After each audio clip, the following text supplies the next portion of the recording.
You know, I never thought that after being emotionally traumatized by the water levels in Sonic as a child, forever to hear that damn warning chime in my nightmares, that I would end up so deeply enjoying a game that all but capitalizes on that very trauma. Subnautica made an incredible splash when it first showed up in early access, but the game really came into its own after its post 1.0 release and became one of the pillars of the survival genre.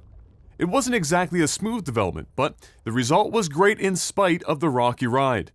If Minecraft was on one end of the survival spectrum where story and characters are non-existent to background noise, Subnautica represented the opposite end, with story and characters being an integral part of the experience and a driver of the exploration and survival itself. Subnautica Below Zero would start its own journey on the heels of its predecessor's success, and despite yet another rocky development, its 1.0 is here. The question is, did Unknown Worlds capture lightning in a bottle twice?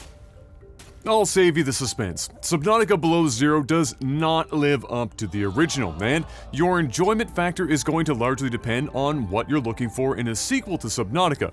That doesn't necessarily mean the game is bad, so don't get the wrong idea. What it does mean is that diving into Below Zero might not be as cut and dry as it might seem. Let me do my best to explain. When I asked a number of Subnautica fans what they loved most about the first game, by far the most common points were exploring the unknown, seeing the diverse biomes, and discovering what was really going on with the planet.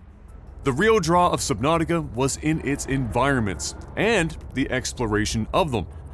Biomes were diverse, threats were nearly everywhere to keep you on your toes, and the mystery of the world kept you wanting to dive deeper and deeper to discover its secrets.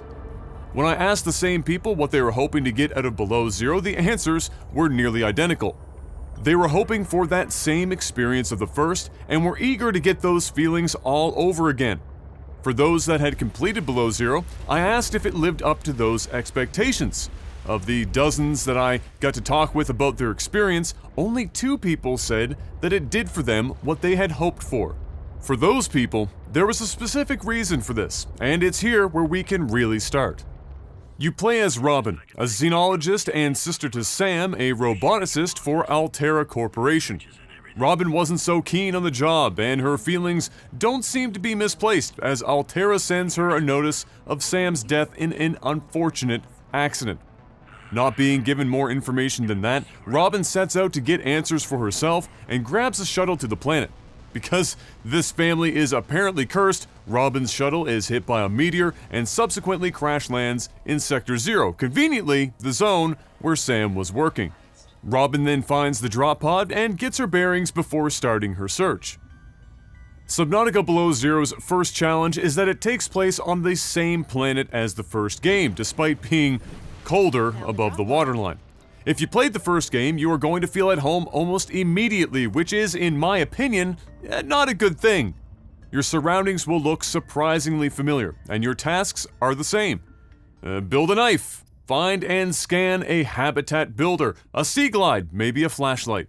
Craft those things. Explore a bit and find a place to build your base. Now start working on exploring more and deeper, hopefully finding the tech you need to go deeper as you do. This familiarity of environment really takes away a lot of the magic the first game had. Few of the biomes in Below Zero are truly unique experiences, with nearly all other areas looking strikingly similar to the original. You may find yourself a bit too at ease too, as threats are far less prevalent in Below Zero. Of course, you'll be exploring above ground as well, and this time it's pretty chilly out there. Instead of managing your oxygen as you would underwater, you'll be managing your body temperature. Early on, hypothermia will come on quickly, and you'll have to find shelter or another source of heat to stave it off. That could be a cave, certain species of flower, ground-level thermal vents, or later in the game, simply sitting on your open-air snowfox. There's not a lot of exciting stuff to see above water, unfortunately.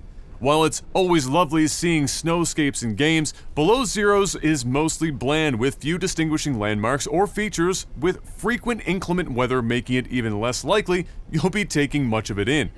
It can result in some confusing navigation at worst, and is a completely uninspired addition to the game's environments at best. Exploring these environments is made easier with the various vehicles you can build that will let you get to where you otherwise couldn't with just your 2 feet. This is where there are some minor divergences from Subnautica, as not all vehicles have returned and some new additions have taken their place.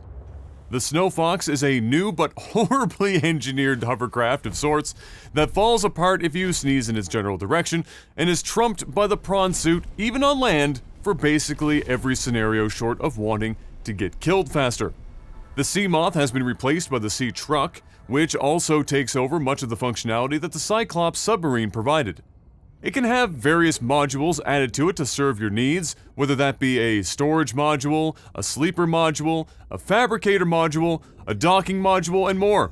The docking module specifically allows the Sea Truck to haul around the prawn suit, which does make a return and has been made a bit easier to pilot. Sadly, the Sea Truck manages to not be as user-friendly and experienced as the Sea Moth, while also not providing the ultimate utility of the Cyclops. In fairness, the Cyclops wouldn't have really worked in Below Zero, as the map isn't quite suited for such a monster vehicle. Sadly, the poor Cyclops would have been like a bull in a china shop should it have been dropped in the waters of Below Zero. Most of the biomes, and indeed much of the areas between the biomes, are a snugger fit than the first games. I'm not sure what the exact comparison would be, but it feels like half the size of Subnautica's map and maybe even a bit less. The map design is also far poorer than the original, and so despite being substantially smaller, I found myself getting lost more easily and forgetting where certain biomes were in relation to another. There are huge areas of vast nothingness to add to the confusion, and that's not part of the ecological dead zone either. Of course, you can use beacons to mark points of interest, and it's recommended you do so, but you shouldn't be relying on them to conquer poor map design so much as just making sure you don't lose track of where that really specific cave entrance is, for example. And don't get me started on how we still have to rely on poorly hand-drawn maps instead of our PDA forming a proper digital map to work with as we explore. We can make entire structures and machines appear out of thin air, but we can't piece together a digital map via exploration data. Navigation is also hamstrung a bit by how location markers on your HUD are placed. Oftentimes, it's of the location itself and not an access point to the location. This can lend to traveling around in circles trying to find the one crack that lets you get under a reef shelf or other area to possibly snake your way down to where you need to be.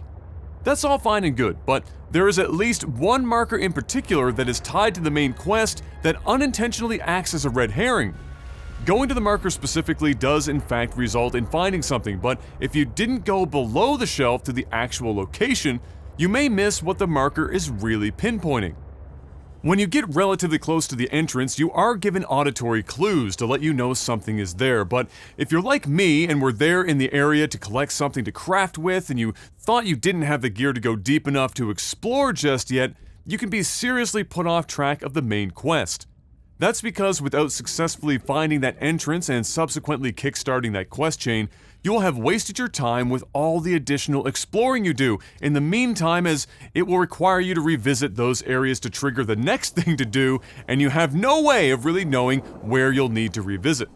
Making matters worse, there are also time-based revelations that will only begin after completing that area, meaning if you don't complete it early when you're expected to, it compounds your wasted time the longer you take. The entire driving mechanic of the main quest can be missed entirely too easily, and this was another common complaint I saw from many of those I talked with who played through Below Zero. What about the story though? Well, it's a mixed bag. While the ending certainly has more oomph than the entirety of the story that comes before it, it's not exactly a page-turner. What's even more perplexing is that you don't even technically have to see through to the end the storylines surrounding Sam to complete the game, which isn't exactly done in a narratively subversive sort of way, it just is. The world building done in the first game is the bulk of what's on hand for Below Zero, and the new characters introduced are entirely forgettable and serve no real purpose save perhaps a single interaction you observe via a recording that involves Sam, which gives her some meager development. While Subnautica's world building and storytelling was well integrated with the environments, it was far more suited to do so, where Below Zero isn't so lucky in that regard. That means that your experience of the story is mostly during exposition dumps only, and that means that you can go for extended periods of time with not getting much in the way of story. Many of the tidbits you can pick up and read on your pad don't do much to carry the gaps either, not that there's a lot to flesh out in the first place. That's because there's only about 15 minutes worth of story in Below Zero as a whole, and only the very end provides a truly intriguing expansion of the first game's narrative. While it isn't necessarily as in-depth as some survival games, base building is still very much an integral part of the Subnautica experience, and the same holds true for Below Zero. You'll need a place to store large numbers of useful materials, upgrade and modify your vehicles, grow some food, and more. Building your base hasn't much changed from Subnautica, but that's fine because it was already a strong feature that didn't need much tweaking. It could have used some love, however, in terms of quality of life improvements and bug fixing. Building bases that are at the waterline in sections is still a bit wonky, in that it will sound like you're walking through water when you're in your base, and in the corners and next to windows, it'll have water lines sneaking their way in. Some pictures you can put up on the walls don't load their textures appropriately sometimes, and you will likely have the stairs to your base partially disappear on you if you have them, among other oddities. None of the bugs I encountered while building my bases, much like anywhere else in the game, were game-breaking, just either silly or annoying. The rigidity of the building mechanics still leads to some frustrating moments when trying to work with the landscape around your base, but that's likely only going to be a problem if you're like me and build more needlessly complex base designs. I'd still love crafting stations to be able to pull from storage containers in your base, or at least from those in the same multi-purpose room, but again, that's a small gripe. We do get large multi-purpose rooms this time around, which is a nice addition, and control rooms allow you to manage and modify your base, including its colors, much like you can with vehicles. Powering your base is still more or less about just choosing one power source and running with it, which begs the question why there are so many options for powering a base that barely needs any power. Overall, I still feel like Subnautica's base building strikes a fantastic balance between flexibility of design and overall user-friendliness that can result in awesome-looking functional bases without needing an engineering degree. I just would have liked them to polish the experience up a bit more, given it hasn't really evolved in any appreciable way. Look, I understand that it's challenging as an indie developer to put out a game like Subnautica and then be expected to one-up it or be able to capture that which the original did despite a rocky development. I know that, monetarily speaking, anytime you can reuse or upcycle assets for use in another game, it's incredibly useful, and, financially, a smart decision. When I finished Below Zero, however, I felt like I had just finished a game that should have been an expansion to the original that got begrudgingly stretched to attempt to make up what could be called a wholly standalone game that they could charge the same price for. There is just no way that Below Zero is worth the same price of admission as Subnautica based on what's being given here.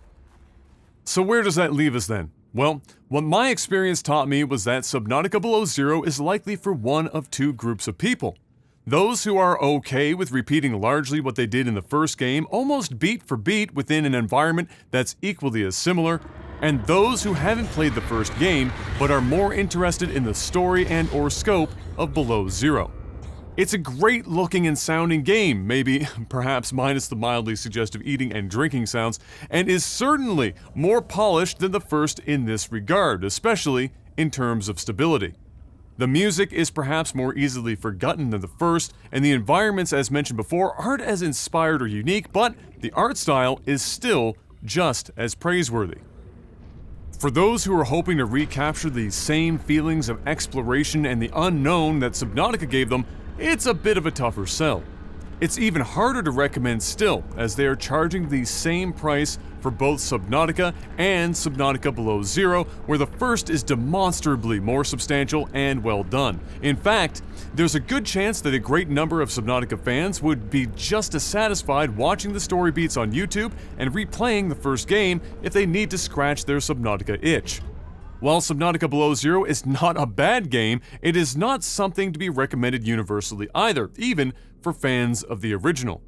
A thin layer of story spread over an experience that is far too similar to Subnautica doesn't do much more than respectably get the job done, making Subnautica Below Zero ultimately feel like a missed opportunity. Hey everyone, thanks for watching. If you've enjoyed the video, make sure you give the video a like, subscribe to our channel, and hit the bell icon so you're notified when new content arrives. Want to support Critical Hit more directly? Visit our Patreon link in the description below to do just that. It helps keep us as ad-free as we can be here on YouTube and on our website. Thanks again, and see you on the next one.